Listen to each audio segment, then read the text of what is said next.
आप में से कितने लोग हैं जो बहुत एक्साइटेड हैं आज के सेशन को लेकर के? तो अब मैं जैसे ही आपको नाम बताऊंगा उनका, जो हमारे आज के गेस्ट हैं, तो आपका जो एक्साइटमेंट लेवल है वो और बढ़ जाएगा। ये बताने से पहले कि गेस्ट कौन है, मैं आपको थोड़ा सा बताता हूं यूट्यूब के बारे में। यूट्यूब में क्या है कि पूरे वर्ल्ड की अगर बात करी जाए तो करोड़ों चैनल्स हैं जो अलग अलग जॉनर्स में हैं, अलग अलग कैटेगरीज में हैं। उसमें से दो बड़ी कैटेगरीज हैं, मोटिवेशन और एजुकेशन। पूरे वर्ल्ड में जो वर्ल्ड का नंबर 1 मोटिवेशन चैनल है वो मेरा है, और जो वर्ल्ड का नंबर 1 एजुकेशन चैनल है किसी इंडिपेंडेंट क्रिएटर का, वो उनका है, जो कि हमारे गेस्ट हैं। उनके 17 मिलियन से ज्यादा सब्सक्राइबर्स हैं। Please give an energetic and warm welcome to the one and only Khan sir.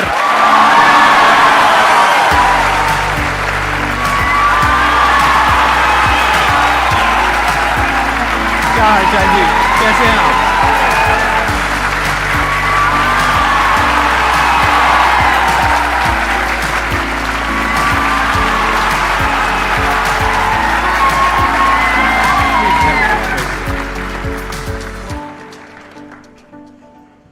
इससे पहले कि ऑडियंस आपसे कुछ पूछे या इंटरेक्ट करे, मेरे माइंड में एक क्वेश्चन है आपके लिए जी। जो बच्चे हैं वो आपके इतने दीवाने क्यों हैं, इतने पागल क्यों हैं आपके पीछे? मतलब मेरे कमेंट सेक्शन में भरा पड़ा था, खान सर कब आएंगे, खान सर कब आएंगे। मतलब ऐसा क्या जादू कर दिया आपने बच्चों के ऊपर? ये सवाल हम आपसे भी पूछते हैं, हमारे पे भी इतना कमेंट आया, इतना मेरे तो ऑफिस में लोग चले आए कि सर कब जा रहे हैं। अच्छा। क्योंकि हम लोग का तो एग्जैक्ट है वही पढ़ाना है। हाँ। तो देखिए, हम लोग का मेन है कि बच्चों को जो जरूरत है कोचिंग में पीटा है। बाद में पता चला हम पीटे हैं तो उसके पिताजी मेरे सामने और पीटे।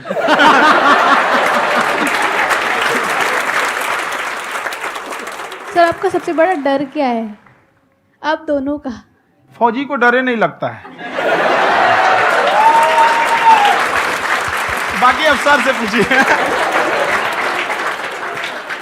आज के सेशन से पहले कोई डर नहीं था, लेकिन अब मुझे इनकी डंडे वाली कहानियां सुन करके डर लग रहा है कि कहीं मैंने गलती से कुछ बोल दिया और इन्होंने कहीं पीछे कुछ रखा हुआ है और यही आ करके अगर इन्होंने मेरी पिटाई कर दी तो बहुत बुरा हो जाएगा। तो इसलिए हमको थोड़ा डर लग रहा है।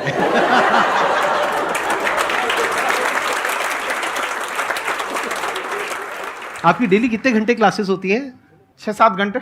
अभी भी खुद ही करते हो आप? हाँ, हमारे स्टाफ परेशान रहते हैं। हम 1:30-2 बजे सोते हैं, सुबह 6 बजे उठ जाते हैं, परेशान रहते हैं। यार इतना क्यों करते हो, है ना?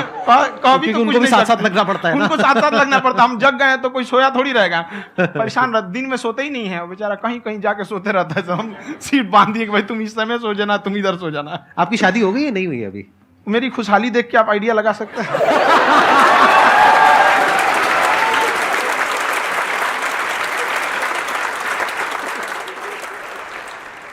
First of all I would like to say sir thank you so much to you and to your team कि आपने मुझे यहाँ आने का मौका दिया।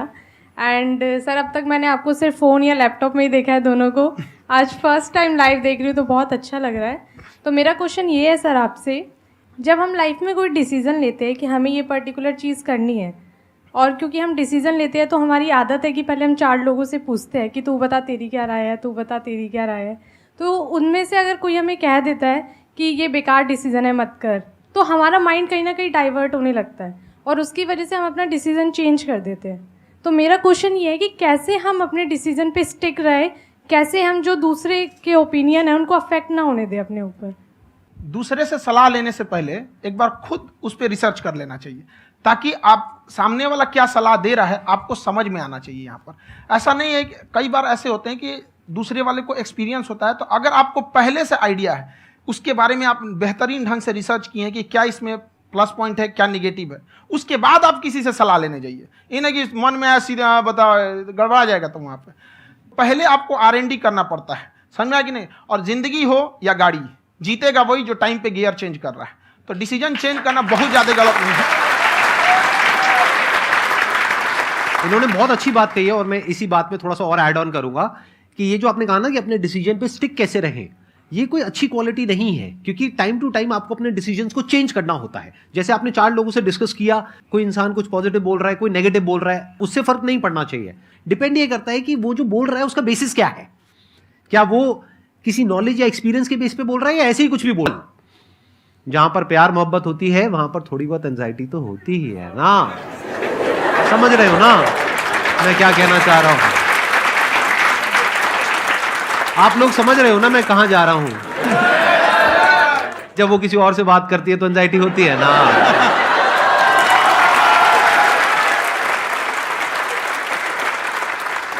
सर आपकी स्टोरी हमने सुनी थी, तो एक टाइम आया था जब आप गंगा किनारे जाके बैठ गए थे।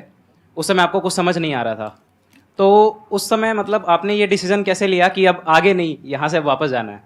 रास्ता ही नहीं था। घर जाने के लिए एटलीस्ट 90 रुपए चाहिए थे, जेब में 40 रुपए थे।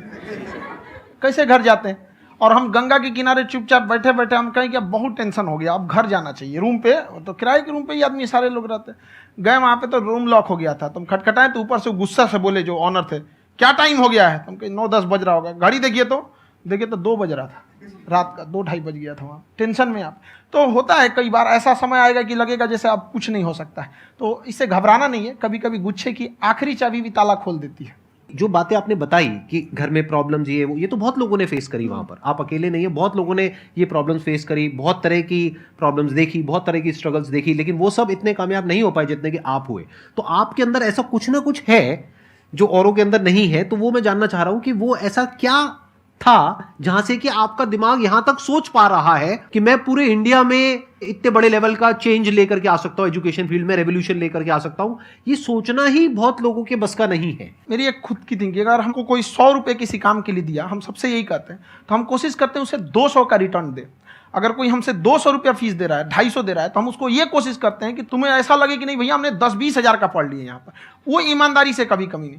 और हमेशा अगर हम प्रॉमिस एक्स का करते हैं तो डिलीवर 4x करना चाहते हैं। ध्यान से सुनना और ध्यान से समझना इस फर्क को। अगर आप समझ पाए तो बहुत आगे जाओगे लाइफ में। एक वो होते हैं जो ये सोचते हैं कि हमें सब कुछ मिल जाए, हमें कुछ भी करना ना पड़े। दूसरी कैटेगरी होती है लोगों की जिनको जितना मिलता है उसमें भी चोरी चकारी करते हैं या कोशिश करते हैं कि उससे कम दे सामने वाले को जितना कि हमें मिल रहा है। तीसरी कैटेगरी होती है लोगों की जो इनके जैसे लोग होते हैं। वो क्या करते हैं? वो ये सोचते हैं कि अगर मैंने किसी से 1 रुपए भी लिया, देखा जाए तो 200-250 रुपए कुछ भी नहीं होता है। 200-250 रुपए अगर मैंने लिया तो कैसे उसको 400 रुपए की वैल्यू दूं। ये जो थिंकिंग है ना, यही एक फर्क होता है एक ऐसे इंसान में जो बहुत आगे निकल जाता है और उस इंसान में जो मीडियोकर रह जाता है। आप अपने आप को अपने आप के ऊपर समय दीजिए, उसको डेवलप कीजिए। जब आप अपने आप के ऊपर खर्च करते हैं तो आने वाले समय में लोग गूगल पे आपको सर्च करते हैं। क्या बात है सर, ये आपने अभी बनाया है या ये कोई पुराना आपका वो है? बनते रहता है इसे, फ्लो में बन जाता है। आपके अंदर ना सर एक कवि छुपा हुआ है कहीं ना कहीं जो बाहर आना चाहता है। कभी ना कभी आपने सोचा होगा कुछ। हाँ, कभी कभी देखिए, एक चीज है, संगत का बहुत अच्छा असर पड़ता है। ये चीज को हमेशा, संगति का मतलब लोग हल्के में ले लेते हैं। संगति का मतलब होता है संग संग गति। तो अच्छे लोग के साथ रहेंगे तो संग संग अच्छी गति होती जाएगी, खराब में रहेंगे तो ये भी होता है। बट अपने आप को थोड़ा सोचना चाहिए कि हम केवल जी के मर जाएं इसके लिए नहीं आए हैं। लोग कहते हैं कि सर नाम क्यों नहीं बताते अपना। हमारी एक ही सोच है कि जाने के बाद इस दुनिया से हमको मतलब एक चीज देना चाहते हैं स्टूडेंट्स को कि वो याद करें कि इस पैसे की भाग दौड़ की दुनिया में हर कोई दोनों हाथ से लूटने में लगा है, खाली हाथ जाने के लिए ये सबको लगा है। तो हर कोई को ये सोचना चाहिए कि था कोई इंसान जो इतने कम फीस में इतनी शिक्षा जो महंगी थी, जो कमाने का रास्ता था, उसको भी एकदम कंपटीशन इतना कर दिया कि अब लोगों को अपनी फीस बढ़ाने में डर लगता है कि अरे यार, लड़का कमेंट करता है कि खान सर इतना ले रहे हैं, आप बहुत बड़ा टीचर हो गए।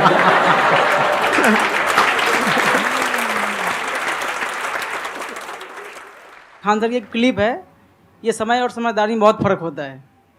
अगर समय रहते समझदारी आ गई तो इंसान कामयाब हो गया, लेकिन अगर समय चला गया फिर समझदारी आई फिर तो बेकार है। तो सर मतलब कुछ आपको ऐसी चीज़ लाना चाहिए जो मतलब बच्चों जो तैयार हो रहे हैं उनको ये चीज़ें मतलब एंड टाइम पर दिखे। समझ रहे हैं आप मेरी बात? नहीं समझ?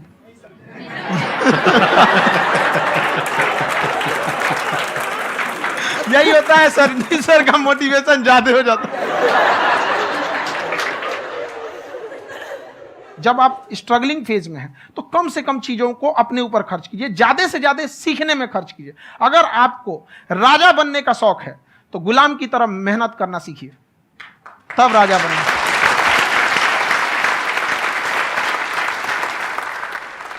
ये दुख, ये दर्द, ये सब तेरे अंदर है। तू अपने बनाए इस पिंजड़े से बाहर निकल के देख, तू अपने आप में एक सिकंदर है।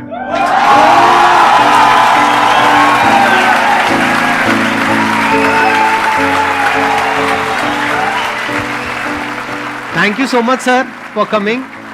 बहुत मजा आया मेरे को आपके साथ में इंटरेक्ट करके। आई एम श्योर आप लोगों को भी बहुत मजा आया होगा।